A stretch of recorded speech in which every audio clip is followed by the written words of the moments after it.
देखो, पता है एक डॉक्टर कैसे पता करता है कि तुम लोग को बुखार है? थर्मामीटर,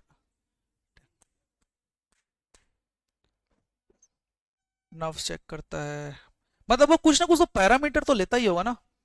पता है, अब मेरा कंपनी, मेरा बिजनेस, कहीं उसको बुखार तो नहीं है? मतलब सर कहीं उसका तबीयत तो खराब नहीं है? कहीं वो वीकनेस में तो नहीं है? इसको तुमको पता करने के लिए ना रेशियो एनालिसिस करना पड़ेगा। मतलब समझा रहा हूं आप लोग को। बिजनेस वीक कब होता है पता है? जब उसका डेट ज्यादा हो गया, भाई एसेट कम है, मतलब इंसॉल्वेंसी की पोजीशन। बताएगा कौन पता है? Ratio analysis. मतलब जैसे डॉक्टर एक इंसान को चेकअप करने के लिए पैरामीटर इस्तेमाल करता है ना, वैसे ही सेम एक कंपनी के पूरे डाटा को एक्सट्रैक्ट करने के लिए तुम रेशियो एनालिसिस परफॉर्म करोगे। समझ आया कि नहीं आया?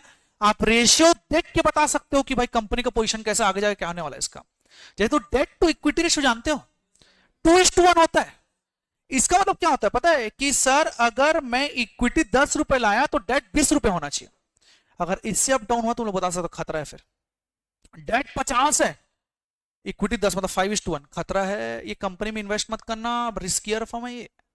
मतलब आप रेशियो देख के तुरंत बता सकते हो, वही आप लोगों को रेशियो एनालिसिस पढ़ाएगा। समझ आया कि नहीं आया सबको? तो स्टार्ट करते हैं कॉन्सेप्ट ऑफ रेशियो एनालिसिस, किस तरीके से पढ़ा जाएगा।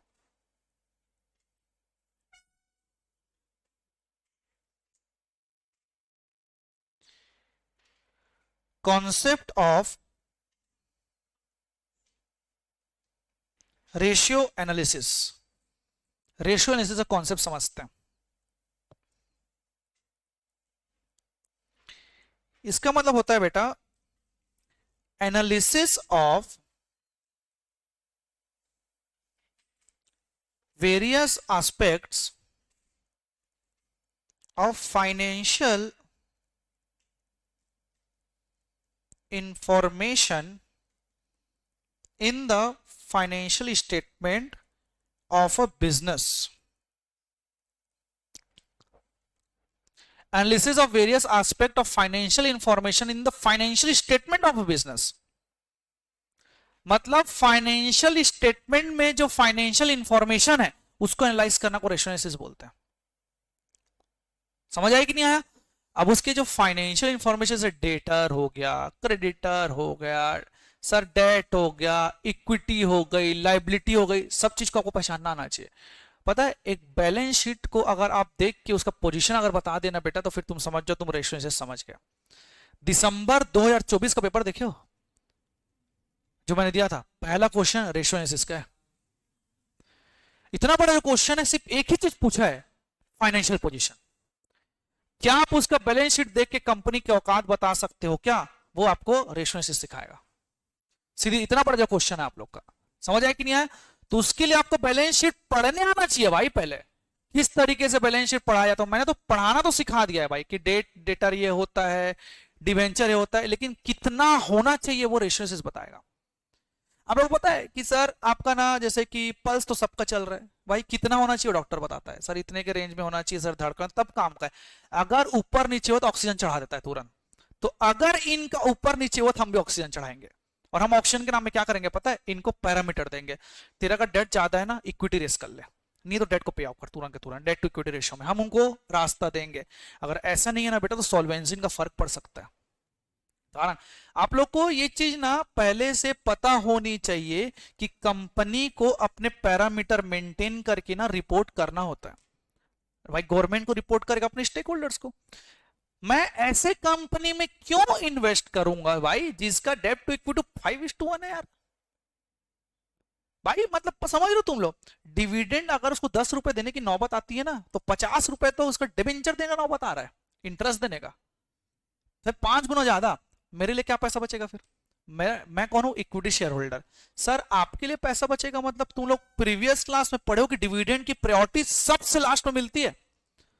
गवर्नमेंट तक अपना पैसा ले लेता है टैक्स के नाम पे, भाई लास्ट प्रायोरिटी डिविडेंड होल्डर को मिलती है, तो मैं क्यों पैसा लगाऊंगा? तो रेशियो एनालिसिस सिखाएगा आप लोग को कि अब रेशियो एनालिसिस में आप उस कंपनी में बैठे, उस कंपनी को ठीक कैसे करोगे भाई पैरामीटर देख के। समझ आया कि नहीं आया? तो यहां मैंने आप लोग का लिखा वेरियस एस्पेक्ट्स। अब वेरियस एस्पेक्ट में आप लोग क्या क्या हो सकता है समझते हैं।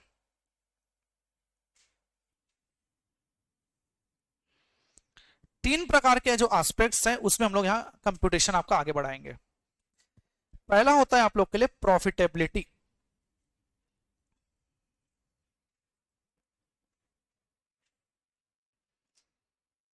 दूसरा आप लोग का होता है लिक्विडिटी, दूसरा क्या होता है आप लोग के लिए liquidity, and third one is known as your solvency. तीसरा क्या बोला था? सॉल्वेंसी। एक चीज ध्यान रखेंगे, अगर मैं प्रैक्टिकल बीच में भी चालू करवाऊंगा तो जहां से आप स्टॉप करोगे वहां से 5 पेज छोड़ लेना भैया सामने के, क्योंकि थ्योरी लिखना पड़ेगा आपको बहुत ज्यादा। पता है वेरियस एस्पेक्ट बोलता है प्रॉफिटेबिलिटी, लिक्विडिटी, सॉल्वेंसी। क्लियर है कि नहीं? अब मैं ना आप ना कुछ कुछ रेशियोज जानते हो, मैं मतलब समझाता हूं, ठीक है? अपन तो सर बाद में नहीं लगाएंगे रेशियो इशो दुनियादारी को, आप जो रेशियो जानते हो मैं समझाता हूं। आप जीपी रेशियो जानते हो? Gross profit. Sir gross profit निकलता कैसे है? सर सेल्स माइनस सीओजीएस, वही पूरा कॉस्ट को माइनस करने के बाद अगर मेरा जीपी रेशियो 20% है, एक कंपनी का 20% है, एक का जीपी 36% है, तो कौन सा कंपनी अच्छा? 36% वाला। इंप्लाइडली सर, इंप्लाइड 36% वाला है ना। केस थोड़ा आगे बढ़ाते हैं, उसी कंपनी का एनपी जो है ना वो 18% है, और इसी कंपनी का एनपी ना 17% है। आप बताओ कौन सा अच्छा? ए वाला कि दूसरा वाला? पहला वाला। कारण समझाता हूं। पता है इसका मतलब क्या होता है? पता है इस कंपनी के ना डायरेक्ट एक्सपेंस भले मानता हूं ज्यादा है, लेकिन इनडायरेक्ट बहुत कम है। फिर तो इस कंपनी का डायरेक्ट नहीं है भाई, लेकिन इनडायरेक्ट भयंकर ज्यादा इनडायरेक्ट है।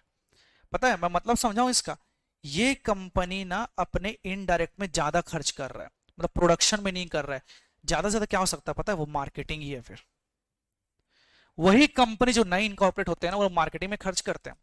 देखो भाई 36% जीपी कमाने के बावजूद भी उसका अगर 17% एनपी आ रहा है, मतलब समझ लो बीच का गैप पूरा इनडायरेक्ट खर्चा है, जो कि प्रोडक्शन के लिए जरूरत ही नहीं है। तो कंपनी कौन सी अच्छी? Sir this one. कैसे पता किए? रेशियो से।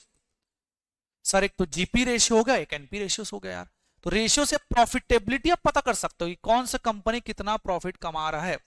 जैसे सपोज एग्जांपल देता हूं, शार्क टैंक वगैरह देखिए होगा, वहां रेशियोज में बात चलती है। आप बताइए कि आपका इतना रेशियो कितना है। पता है एक क्वेश्चन बोलते हैं कि आप हमको एग्जिट कब दोगे? डायलॉग सुने हो? आप हमें एग्जिट कब दोगे? इसका मतलब क्या होता है पता है? मैं आप में 10 लाख तो लगा दिया, आप मुझे पैसा रिटर्न कब दोगे? एग्जिट कब दोगे? इसका मतलब क्या होता है पता है? कि आप कब 10 लाख में मुझे 10 लाख कमा के वापस दोगे। इसका मतलब होता है एग्जिट। 10 लाख वापस करने के लिए नहीं होता भाई। एक बात बताओ, मैं शार्क टैंक में बैठा हूं जज के नाम से, जो भी चीजें मैं 10 लाख लगाया तो मुझे 10 लाख रिटर्न करेगा क्या वो? उससे अच्छा मैं बैंक में जमा ना कर दूं। भाई एग्जिट का मौका कब होता है पता है? मैं 10 लाख दिया हूं तो मुझे 10 लाख करके 20 वापस करेगा भैया, वो डबल करके वापस, तब तो मेरे लिए एग्जिट होगा ना वो, मतलब मैं डबल कमा के दिया। तो एग्जिट पॉइंट के लिए ना वो लोग बोलते हैं हम 5 साल में आपको एग्जिट दे देंगे। कारण पता है उन लोगों के पास अर्निंग प्रोस्पेक्ट है कि हम सर ऐसे सेल्स करेंगे, ऐसे बेचेंगे, इतना प्रॉफिट कमाएंगे ड्यू टू रेशियो एनालिसिस। वो डायरेक्टली बोलते हैं वो लोग। और जो शार्क्स होते हैं ना भैया, वो लोग इतने फाइनेंशियल इंटेलिजेंट है ना, रेशियो देख के तुरंत कैलकुलेट कर देते हैं आपको सही की गलत है। आप इतना तैयार होकर जाइए कंटेस्टेंट बन के, वो फाइनेंशियल स्टेटमेंट देख डायरेक्ट बोल देंगे नहीं नहीं करेंगे हम इन्वेस्ट, क्योंकि उनको पैसा लगाना है, क्योंकि उनको फाइनेंशियल स्टेटमेंट रेशियो निकालने आता है। वो लोग प्रॉफिट पता है 50 करोड़ 60 करोड़ हर चीज दिखा रहे हैं। पता है हमने रेशियो देखा डेट टू इक्विटी, फिर वही गड़बड़ 5:1। भाई मैं पैसा तो लगा दूं यार, इतना डेट है, कल में बंद हो गया तो मेरे को तो 1 रुपए नहीं मिलने वाला। समझ आया कि नहीं आया? तो भाई ये चीज आप लोग को समझना पड़ेगा। यस और नो एवरीवन? तो देखो, तो सर प्रॉफिटेबिलिटी, लिक्विडिटी और सॉल्वेंसी बहुत ज्यादा जरूरी है। प्रॉफिटेबिलिटी तो प्रॉफिट हो गया, लिक्विडिटी मतलब समझते हो? What is liquid? Which can be easily convertible into cash. जैसे कि एक तो कैश एंड कैश इक्विवेलेंट खुद, इन्वेंट्रीज भी बोल सकते हो और गोल्ड भी बोल सकते हो, इसको मार्केटेबल सिक्योरिटीज भी बोला जाता है। मानते हो? क्या होता है ना, कंपनी की लिक्विडिटी कितनी है बहुत मैटर करता है। लिक्विडिटी क्यों पता है? आपको बिजनेस करने के लिए सबसे ज्यादा जरूरत पड़ता है वर्किंग कैपिटल का। किस चीज की जरूरत पड़ता है? वर्किंग कैपिटल का। वर्किंग कैपिटल का फॉर्मूला होता है बेटा current assets minus current liability, ऐसे कुछ होता है। करेंट एसेट में तुम्हारा कैश इंक्लूडेड। चलो एक काम करते हैं, मेरे में ना ये 50 करोड़ का है, कितने का है? 50 करोड़ करेंट एसेट है, अज्यूम कर लो, ठीक। इसमें से 30 करोड़ डेटर, 15 करोड़ मेरा बिल्स रिसेबल, और जितना मेरा बचा हुआ है ना वो मेरा कैश। अब मुझे एक दिमाग बताओ, क्या डेटर लिक्विड है? वो अपने पीरियड में ही पैसा देगा। उनको 30 दिन का पीरियड मिला है, वो 30 में देगा। कोई लिक्विड किसको बोलते हैं पता है? मैं तुरंत पैसा चाह रहा हूं ना, तुरंत कन्वर्ट हो जाए, उसको लिक्विड डेटर नहीं हो सकता। चलो एक बार बिल रिसीवेबल मान भी लेता हूं, बिल रिसीवेबल बैंक में जाकर हो जाता है, लेकिन फिर भी नहीं होता। पता है लिक्विडिटी खराब है कंपनी का। फिर अगर आपको अचानक से सैलरी देने की जरूरत पड़ी, कहां से लाओगे पैसा? डेटर तो भाई बाद में पैसा देगा, तब तक आप एम्प्लॉय को रोक लोगे क्या सैलरी के लिए? Answer is no. तो इसमें लिक्विडिटी खराब है, रेशियो इससे पता चल जाएगा आप लोग को। समझ आया कि नहीं आया? सर करंट एसेट में स्टॉक भी आता है। स्टॉक जो है ना मेरा, लेट्स अज्यूम मेरा 50 करोड़ का तो स्टॉक ही रखा हुआ है, मतलब तुम सामान ही नहीं बेच पा रहे हो, फिर लिक्विडिटी खराब। एक साइकिल कैसे चलता है पता है बिजनेस का? मैं समझाता हूं, देखते जाओ कैसे लिक्विडिटी डिटरमाइन करोगे। पहले ना पर्सन जो है ना परचेस करता है। क्या करता है? परचेज, पहले परचेस करता है। परचेस करके आने के बाद उसको कन्वर्ट करता है, convert into finish goods. Convert करके उसको स्टॉकिंग करता है, फिर उसको जाके सेल करता है, और जो पैसा आता है ना उसको वापस से फिर साइकिल में घुमाता है वो। समझ आया कि नहीं आया? इसने जिस दिन परचेस किया ना, उसने इंकर्ड किया क्रेडिटर, उधारी में लेके आया क्रेडिटर से। क्रेडिटर को क्या बोल के लाए हो तुम लोग? सर आप दे दीजिए, सर मैं बेचूंगा और आपको पैसा दे दूंगा, वही बोल के लाए हो ना तुम लोग।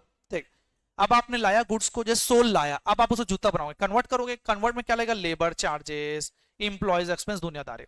दिया तो अच्छी बात, नहीं दिया तो आउटस्टैंडिंग एक्सपेंस बनेगा, ये वही बनेगा ना। फिर मैंने स्टॉक किया, जिसको बोलते हैं क्लोजिंग स्टॉक। फिर से सेल करने के लिए मार्केटिंग सेल्स किया। मैंने जैसे सेल्स किया ना, मेरा डेटर क्रिएट हुआ। अब एग्जांपल ध्यान समझना, क्लियर है कि नहीं? जैसे मुझे डेटर पैसा देगा, मैं वैसे ही क्रेडिटर को पैसा दूंगा, नया सामान फिर सुधारी लाऊंगा। साइकिल चलते ही रहेगा, इसी को टर्न ओवर बोलते हैं। क्या बोलते हैं इसको? Turn over. घूमते जाएगा घूमते जाएगा, जब तक ये सिमलेस घूमते जाएगा ना, घूमते जाएगा, आप प्रॉफिट स्क्वीज कर सकते हो बीच से। समझ आ रहा है कि एक ऐसा चक्र है जिससे बीच से प्रॉफिट निकलेगा ही निकलेगा आप लोग को। अब इसमें से अगर एक चैन भी टूटा, खत्म। कारण समझाता हूं। आपने ना इतना उधारी बांट दिया, डेटर लोग पैसा नहीं दे रहे हैं। क्रेडिटर के पास आप तो सामान बेच दिए, अब तक स्टॉक नहीं है, स्टॉक चाहिए तो कहां जाओगे? क्रेडिटर के पास। वो बोलेगा मेरा पुराना पैसा दे, मेरे पास तो है ही नहीं, मैं कहां से दूंगा? आप नहीं लिए, आप नहीं लिए तो बनाओगे नहीं, बनाओगे नहीं तो बेचोगे नहीं, चैन टूट गया, वहीं से खत्म, आपकी सॉल्वेंसी तुरंत इफेक्टेड। तो आप लोग ये चीज ध्यान रखना पड़ेगा। मैं उसी कारण बोल रहा हूं कि आपके पास लिक्विडिटी होनी चाहिए। वही अगर डेटर में भले पैसा फंस गया, मेरे पास कैश रखा हुआ था 10 करोड़, मैं बोला डेटर अभी नहीं दे रहा फिलहाल, एक महीने बाद तो देगा ना, चल मैं कैश को खर्च करके खरीद लेता हूं फिलहाल के लिए, मैं चैन नहीं रोक सकता अपना। समझ आया कि नहीं आया? तो लिक्विडिटी ऐसे इफेक्ट होती है बेटा, कंपनी को लिक्विडिटी मेंटेन करके चलना ही होगा। आप लोग का मैं एग्जांपल देता हूं। बिजनेस वाले जो जो बैकग्राउंड के होंगे ना, कभी भी देखना, जो मैंने सेपरेटली एंटिटी टाइम समझाया था, पापा हो या दादा हो, कभी भी गुल्लक का पैसा नॉर्मल एक्सपेंस के लिए खर्च क्यों नहीं करते पता है? वो लोग कलेक्ट करते ताकि वो लोग सप्लायर को दे पाए और कुछ सामान खरीद के ला पाए। जैसे कि एक एग्जांपल देता हूं, आप 100 रुपए का कुछ सामान को लाते हैं और उसको 120 में बेचते हैं। अगर आप 20 खर्च करोगे तो क्लोजिंग कितना बचा? 100। तो फिर अगेन 100 का लाओगे, फिर 120 का बेचोगे, फिर 20 का खर्च करोगे, तो जिंदगी में कभी डेवलप नहीं कर पाओगे, जिंदगी में डेवलप नहीं कर पाओगे। आपको क्या करना है पता है? 100 का खरीदे, 120 का बेचे, 5 में खर्चा पूरा करो, अब खरीदो 115 का। अब ज्यादा खरीदो, अब कितना बेचोगे उसको? 130 का बेचोगे, लेट्स अज्यूम। इसमें से 5 निकालोगे, अब कितने का खरीदने जाओगे? 120 का खरीदने जाओगे। इसको बोलते हैं ग्रोथ। ये तुमको रेशो एनालिसिस बताएगा कि किस तरीके से तुम्हारा चैन होने वाला है भैया। समझ आएगा ना इतना? ये तो एफएम का है, एक्चुअली रेशो भी एफएम का ही है। अच्छा, एफएम में भी चैप्टर है रेशो एनालिसिस, वहां भी अलग से एक चैप्टर रेशो एनालिसिस मैं ही पढ़ाऊंगा, वही एप्लीकेबल रहेगा वहां भी। समझ आया कि नहीं आया? क्लियर बच्चे लोग यहां तक? यस और नो एवरीवन? चलो अब सर रेशो एनालिसिस यूज क्या? रेशो एनालिसिस का चलो समझते हैं।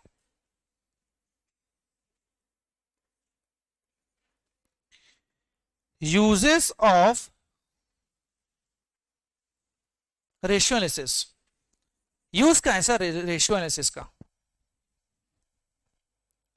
सबसे बड़ा जो मेन मुद्दा होता है ना बेटा, वो कंपेयर। एक इंडस्ट्री दूसरी इंडस्ट्री कंपेयर करता होगा? अब देखो इंडस्ट्री, इंडस्ट्री मतलब क्या समझते हो? समझते हैं आप लोग को वर्ड को थोड़ा ध्यान रखना पड़ेगा। पहला जो यूज होता है ना बेटा, कंपेयर।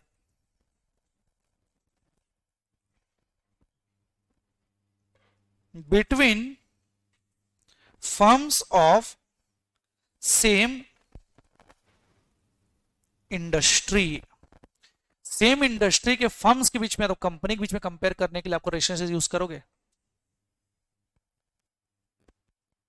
नहीं समझ पाए? मैं बताता हूं, थोड़ा एग्जांपल लेते हैं, ठीक है। मेरे कंपनी का नाम है महिंद्रा ऑटोमोबाइल। कौन से सेक्टर में हूं मैं? ऑटोमोबाइल। बोले तो सर कार्स वगैरह बेचता हूं मैं, ठीक है।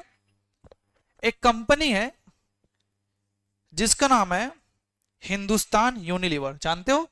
ये एफएमसीजी में, एफएमसीजी मतलब समझते हो? फास्ट मूविंग कंज्यूमर गुड्स, ठीक। पता है इसका जीपी 20%, इसका जीपी 30%। क्या दोनों कंपेरिजन के लायक है? Answer is no, never and ever. दोनों का इंडस्ट्री अलग है। अगर महिंद्रा को कंपेयर करना है तो जा टाटा के पास, टाटा का बैलेंस शीट देख। सेम इंडस्ट्री के दूसरे फॉर्म में कंपेयर करना पड़ेगा आपको। हिंदुस्तान यूनिलीवर करना, जाओ पीएनजी के पास, पीएनजी से कंपेयर करो यार। यहां क्यों कंपेयर कर रहे हो तुम लोग? मतलब इंडस्ट्री किसको, जैसे ऑटोमोबाइल इंडस्ट्री, उसके अंदर टोयोटा आ गया, मारुति आ गया, महिंद्रा आ गया आप लोग। एफएमसीजी में हिंदुस्तान लीवर आ गया, पीएनजी आ गया आप लोग का। मोबाइल सेक्टर में, नेटवर्किंग में ले लो आप लोग, नेटवर्किंग में कौन कौन है सर? जियो, एयरटेल, वीआई। इनसे कंपेयर करो ना, आपस में कंपेयर करो। तो कंपैरिजन सेम इंडस्ट्री के फर्म्स के बीच में होने वाला आप लोग का। समझ आया कि नहीं आया? पहला यूज। दूसरा ट्रेंड। ट्रेंड मतलब समझते हो सर? ट्रेंडिंग में चल रहा है आजकल वाला डायलॉग तो सुने होंगे तुम लोग। ट्रेंड मतलब होता है बेटा आप लोग का परफॉर्मेंस। जैसे मैंने दिखाया था 10% का ट्रेंड चल रहा था, वो रेशियो एनालिसिस बताएगा आप लोग को, या आप इस ट्रेंड फॉलो कर रहे हो। To see if any trend in financial performance, आपको चेक करना पड़ेगा भाई कोई ट्रेंड तो नहीं है, ट्रेंड को देखना पड़ता है।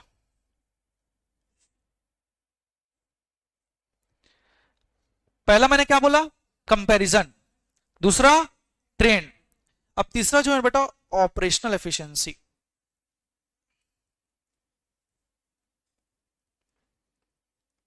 ऑपरेशनल एफिशिएंसी देखते हैं कैसे काम करता है। देखो ऑपरेशनल एफिशिएंसी मतलब पता है रिलेटिंग टू ऑपरेशंस, ये ऑपरेशन से रिलेटेड है। तो इस केस में मैनेजमेंट बेटा यूज करता है फाइनेंशियल रेशियोज को। किसको यूज करता है आप लोग के? फाइनेंशियल रेशियोज को। यस और नो? किस चीज के लिए? To manage assets and liabilities या लाइबिलिटी। ऑपरेशनल एफिशिएंसी में सर फाइनेंशियल रेशियो का इस्तेमाल होता है भाई, ताकि तुम लोग एसेट्स एंड लाइबिलिटी को प्रॉपरली वैल्यू कर पाओ। अब मतलब समझाता हूं आप लोग को। पता है कंपनी के पास ना बेटा कुछ कुछ ऐसे एसेट्स होते हैं, पता है, जिसका वैल्यू बुक्स में बहुत ज्यादा है, लेकिन आप उसको यूज नहीं कर पा रहे हो। आपको एलिमिनेट कर देना चाहिए उसको। कारण समझाता हूं ना, एक चीज ध्यान समझना ना।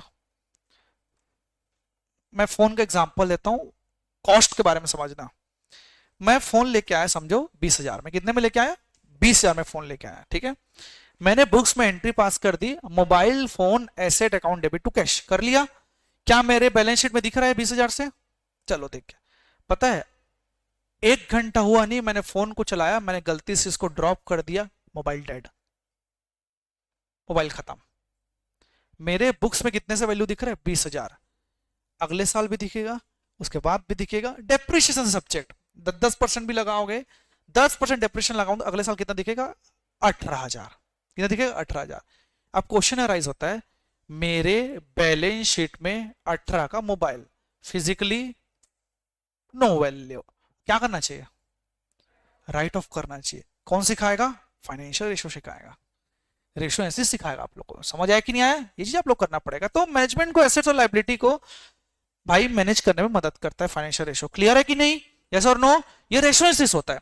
अब रेशियो एनालिसिस आप लोग के तीन प्रकार के रहेंगे फाइनेंशियल रेशियो में, तीन नहीं बेटा चार पढ़ना पड़ेगा आप लोग को। चलो लिखते हैं।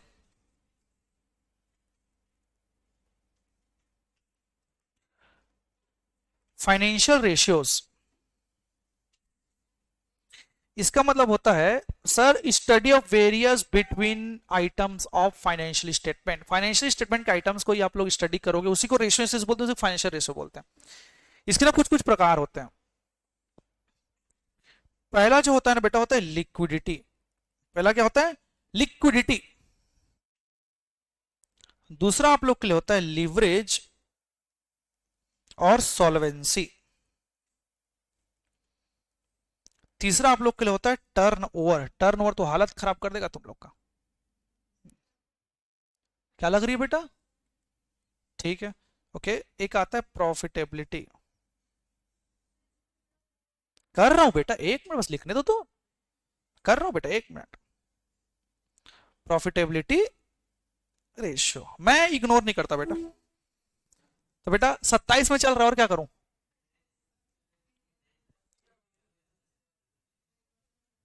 27 में भाई, ठीक है कोई बात नहीं। लिवरेज, लिवरेज मतलब समझते हो भाई? कई खतरनाक टर्म्स यूज होने वाले। एफएमएच लिवरेज मतलब ऐसा जिसके पास कर्जा बहुत ज्यादा है उसको लिवरेज कंपनी बोलते हैं। मतलब डेट, डेट ओरिएंटेड कंपनी को लिवरेज बोला जाता है। क्लियर है कि नहीं? तो देखो चार प्रकार के आपको रेशियो पढ़ने हैं, लिक्विडिटी, लिवरेज, टर्न और प्रॉफिटेबिलिटी। जो तुम 15 नंबर का जो क्वेश्चन पढ़े हो ना बेटा दिसंबर 24 में, वो यहीं यहीं से आएगा, तुम यहीं से आया है। समझ आया कि नहीं आया? अब देखो, अब स्टार्ट करते हैं। लिक्विडिटी मतलब क्या होता है सर? जो कैश में लिक्विड, पता है लिक्विडिटी रेशियो आप लोग क्या चीज शो करता है पता है? कि आप शॉर्ट रन में ना अपने ऑब्लिगेशन कैसे खत्म कर सकते हो। शॉर्ट रन मतलब अगर आपको इमीडिएटली अगर शॉर्ट रन में जरूरत पड़ा तुरंत, तो आप क्या कर सकते हो, लिक्विडिटी रेशियो बताएगा आप लोग को। जैसे कि मुझे अचानक से ना इमरजेंसी आई तो मैं गोल्ड को बेच सकता हूं, तो लिक्विडिटी रेशियो में आएगा वो। कैश का यूज कर सकता हूं, लिक्विडिटी में आएगा। समझ आया कि नहीं आया? छोटे समय के लिए जनरली 1 साल। कितना? 1 साल। मतलब सर अगर एसेट बोलूं या लाइबिलिटी बोलूं, जो 1 साल के अंदर होता है उसको क्या बोलते हैं? करेंट। क्या बोलते हैं उसको? करंट बोलते हैं। मतलब I am literally talking about current asset और करंट लाइबिलिटी। फिर तो वही लिक्विड हुआ मेरे लिए भाई। जो 1 साल के अंदर शॉर्ट टर्म मतलब 1 साल के अंदर जो मैच्योर हुआ, जो भी चीज हुआ, उसको क्या बोलते हैं? लिक्विडिटी बोलते हैं। लिखते चलते हैं।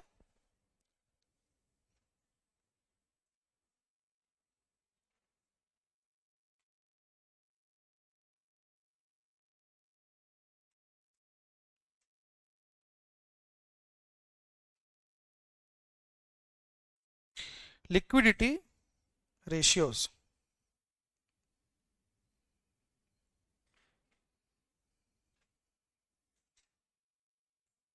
it shows the ability of a firm to meet its obligation in short run। ये बताता है कि कंपनी का एबिलिटी कितना है कि वो शॉर्ट टर्म में अपना ऑब्लिगेशन खत्म कर सकता है। शॉर्ट टर्म में अगर कोई ऑब्लिगेशन क्या क्या आ सकता है? सैलरी आ सकता है, आउटस्टैंडिंग सैलरी आ सकता है सर, क्रेडिटर आ सकता है, बिल्स पेबल, ये सब मेरे शॉर्ट टर्म लाइबिलिटी होते हैं। यस और नो? उसको मीट करने की ताकत को ना लिक्विडिटी रेशियो बोला जाता है। यस और नो? अब देखो, मतलब क्लियरली बोलूं, ये आप लोग को बताता है रिलेशनशिप बिटवीन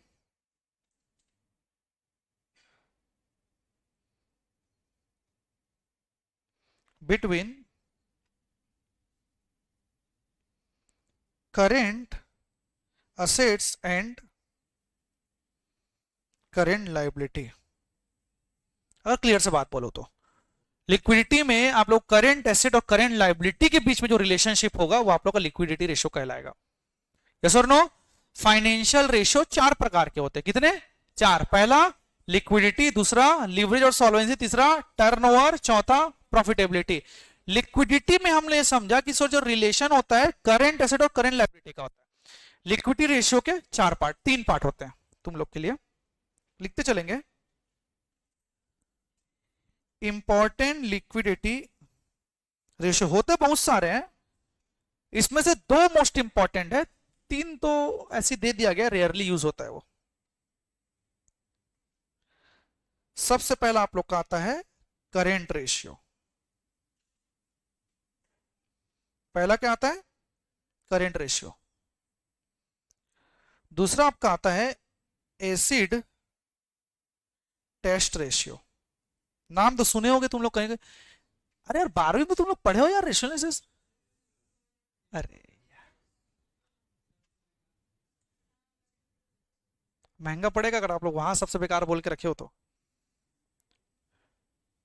या तो इसको क्विक भी बोला जाता है या तो लिक्विड रेशियो भी बोला जाता है, कोई बात नहीं, यहां पढ़ लेंगे, इजी है।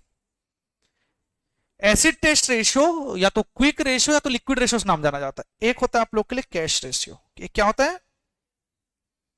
कैश रेशियो बोला जाता है इसको। मतलब तीन रेशियो लिक्विडिटी के, मतलब सोचो चार के अंदर और कितने होंगे सर? रेशियो ही रेशियो होने वाला है लग रहा है। यस, समझ आया कि नहीं है? अब देखो सबका ना पारी पारी से हम लोग स्टार्ट करेंगे, ठीक है? फॉर्मूला समझना पड़ेगा फिर याद करोगे ना, पूरा फॉर्मूला बेस्ड चैप्टर है ये, आप लोगों को पता होना चाहिए। सिर्फ तुमको डाटा इनपुट करना है, डिवाइड मल्टीप्लाई दोनों तरह जो भी चीज है, और जनरली रेशियो ना डिवाइड से ही आता है, आपको कुछ पता होना चाहिए। ऊपर कुछ लिखोगे नीचे अभी तो 2:1 5:1 आएगा ना। बस रटने से पहले समझिएगा, रिक्वेस्ट रहेगा आप लोग से। स्टार्ट करते हैं करेंट रेशियो। करंट मतलब सर अभी का, करंट मतलब एक साल के अंदर का। इसके रेशियो का फॉर्मूला होता है current asset upon current liability. सीधी सी बात है, करंट रेशियो फॉर्मूला, क्योंकि रिलेशनशिप बिटवीन करंट एसेट और करंट लायबिलिटी बताता है। Current asset upon current liability. Sir liquidity में क्यों आया पता है? ऐसा करंट एसेट जो 12 मंथ तक है, एक साल, और ऐसा करंट लायबिलिटी सर जो 12 मंथ तक है, तो करंट रेशियो में आता है वो, उसके छोड़ कुछ नहीं आने वाला। समझ आया कि नहीं आया? यस और नो? ठीक। अब आप लोग को ना एक मस्त ट्विस्ट लाता हूं मैं कहानी में, और सुनते जाओ। इस चैप्टर में पता है आप आंसर 2:1 5:1 निकालोगे तो नंबर नहीं मिलेगा, आपको देना पड़ेगा इंटरप्रिटेशन। इस कंपनी रेशियो इज 2:1 तो सो इट्स गुड, 5:1 है तो सर बेकार है, आपको इंटरप्रिटेशन देना पड़ेगा। उससे पहले आपको रेशियो के आइडल समझने पड़ेंगे। अब देखो मैं समझाता हूं, जितना ज्यादा करंट रेशियो उतना अच्छा। सपोज मेरा करंट एसेट था 100, एग्जांपल नंबर 1, करंट लायबिलिटी था 50, रेशियो 2:1। समझ आया कि नहीं आया? सर मेरा करंट एसेट था 200, मेरा करंट लायबिलिटी था अगेन 50, कितना? 4:1। जितना ज्यादा करंट रेशियो उतना अच्छा आप लोग के लिए, कारण करंट एसेट ज्यादा है आप लोग के पास। मतलब लायबिलिटी अगर 1 रुपए है तो उसको पे करने के लिए 4 रुपए है, सीधी सी बात अगर देखा जाए तो, वो भी शॉर्ट। मतलब अगर कल के डेट में क्रेडिटर मुझे 1 रुपया मांगने की ताकत रखता है तो मैं डेटर से 4 रुपए मांगने की ताकत रखता हूं। समझ आया कि नहीं आया? तो भाई हमेशा ध्यान रखना, आपको इसमें फेवरेबल सिचुएशन में आना पड़ेगा। अगर मेरा करंट लायबिलिटी 50 है और ये 100 है तो मतलब मेरी लिक्विडिटी खराब है। मेरा रेशियो कैसा है पता है? 1:2, मतलब 0.5/1 का रेशियो आया है। मतलब कल के डेट में अगर क्रेडिटर ने पैसा मांग लिया ना 1 रुपए, तो मैं आधा रुपए देने का औकात रखता हूं। सीधी सी बात अगर मैं बोल पाऊं तो लिक्विडिटी खराब, कहां से लाओगे बाकी पैसा? अच्छा आप बोलोगे लोन लोगे, एक चीज मैं क्लियर समझा देता हूं ना, इसको समझने से पहले आप लोग एक स्टेटमेंट को समझ लो भैया। फंडिंग कैसे होती है? ये हो गया आप लोग का share capital, non current liability, current liability, current asset, fix asset. यूं ही नहीं बांटा गया बेटा सब चीज को। देखो फाइनेंस कैसे होते हैं, current liability will be only paid out of current asset only. चीज जान लो, करेंट लायबिलिटी में आउटस्टैंडिंग सैलरी आ सकता है, आ सकता है, आ सकता है ना। मैं सैलरी के लिए लोन ले लूं, मैं सैलरी के लिए मशीन बेच दूं, दिमाग लगाओ थोड़ा, नहीं कर सकता ना। अच्छा सर, स्टॉक खरीदने के लिए क्या मैं लोन ले लूं? Answer is no. अगर मैं लोन लूंगा ना तो उसको ना बैंक ओवरड्राफ्ट बोलते हैं, कैश क्रेडिट बोलते हैं। वो कहां आता है? करेंट लायबिलिटी में आता है। वो सर नॉन करेंट में नहीं आता। मैं स्टॉक तो खरीदने के लिए डिबेंचर इशू कर दूं? Answer is no, no, no, no. Current liability और करेंट एसेट एक दूसरे को भाई ट्रांजैक्ट करेंगे, और इस केस में इस तरीके से ट्रांजैक्ट होगा। जैसे एग्जांपल, अगर मुझे कुछ प्लांट खरीदना है, या तो शेयर कैपिटल या तो डिबेंचर।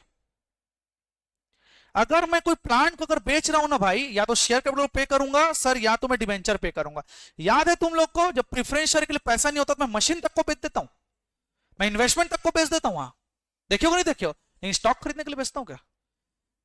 ट्रेडर को पे करने के लिए बेचता हूं? Answer is no. तो आपको रिलेशन ध्यान रखना पड़ेगा भाई। करेंट एसेट करेंट लायबिलिटी को ही पे करेगा, और फिक्स एसेट ना इन लोगों के लिए काम आएगा। यार समझ आया कि नहीं आया? तो मतलब सर, अगर मेरा करेंट रेशियो अगर कम में आया तो सीधी सी बात है, मैं करेंट लायबिलिटी को होल्डर को पैसा नहीं दे पाऊंगा फिर। समझ आया कि नहीं आया सबको? एवरीवन, इंटरप्रिटेशन आपको लिखना पड़ेगा आंसर में कि किस तरीके से होता है। तो मैं आप लोग को इंटरप्रिटेशन कहानी पहले समझा देता हूं, लिखते चलेंगे। हाई करेंट रेशियो, इसका मतलब होता है गुड फाइनेंशियल स्ट्रेंथ। अगर आप लोग का हाई करेंट रेशियो है तो आप लोग का गुड फाइनेंशियल स्ट्रेंथ है, फिर तो अच्छा फाइनेंशियल स्ट्रेंथ है आप लोग का। क्लियर है कि नहीं?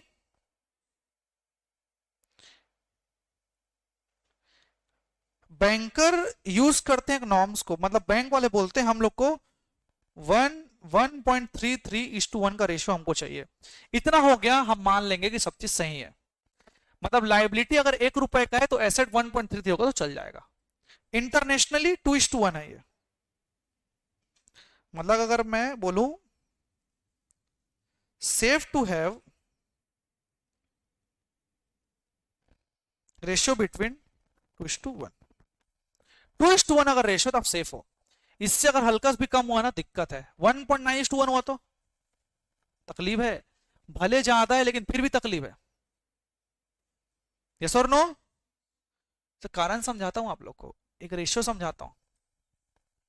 पता है एक हमेशा प्रूडेंस कॉन्सेप्ट क्या बोलता है ना, देखो सपोज मेरे करेंट लायबिलिटी जो है ना 200 है, तो करंट एसेट को ना मेरा 400 होना ही पड़ेगा। इतना समझते हो ना? 2:1।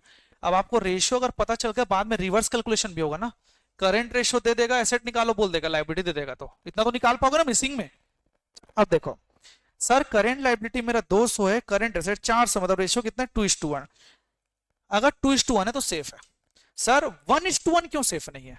क्यों 2:1 ही सेफ है? कारण समझाता हूं। हमारे रिकॉर्ड हिसाब से हम क्या सोचते पता है, एक टाइम में क्रेडिटर ना एक बार में पैसा पूरा मांग सकते हैं, खतरा है। और लेकिन मैं डेटर को पैसा मांगने जाऊंगा ना, सबके सब नहीं देंगे एक बार में, ज्यादा से ज्यादा 50% लोग ही देंगे, ये एजम्पशन है। मैं 400 मांगे जाऊं दे देंगे, लेकिन भाई लाइबिलिटी होल्डर में को एक बार में पैसा मांग सकते हैं लोग। समझ आया कि नहीं आया? तो ज्यादा 50% रिकवर करूंगा तो 2:1 होगा, तब जाके कहीं मैं 200 दे पाऊंगा, एजम्पशन है एक। समझ आया कि नहीं आया सबको? तो आइडल क्या बेटा आप लोग के लिए? 2:1। ये हो गया करंट रेशियो। दूसरा रेशियो, किसी डाउट यहां तक? एनीवन? फिर आप लोग क्या आता है क्विक रेशियो, इसको लिक्विड रेशियो भी बोलते हैं।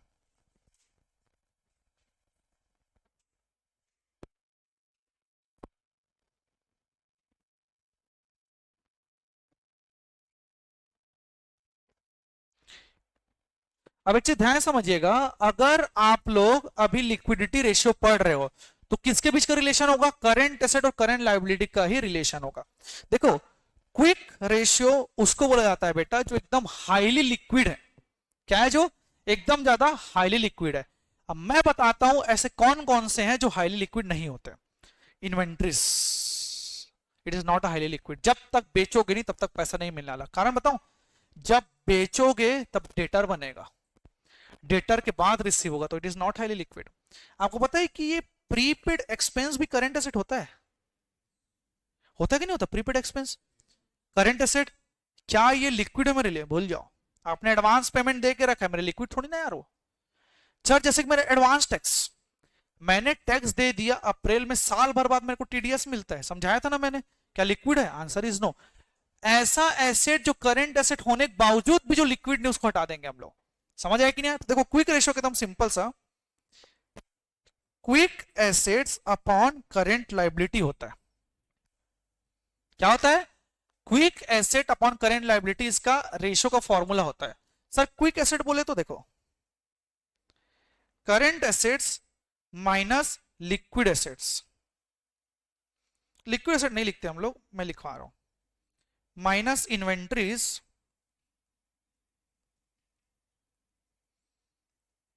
Minus prepaid expense minus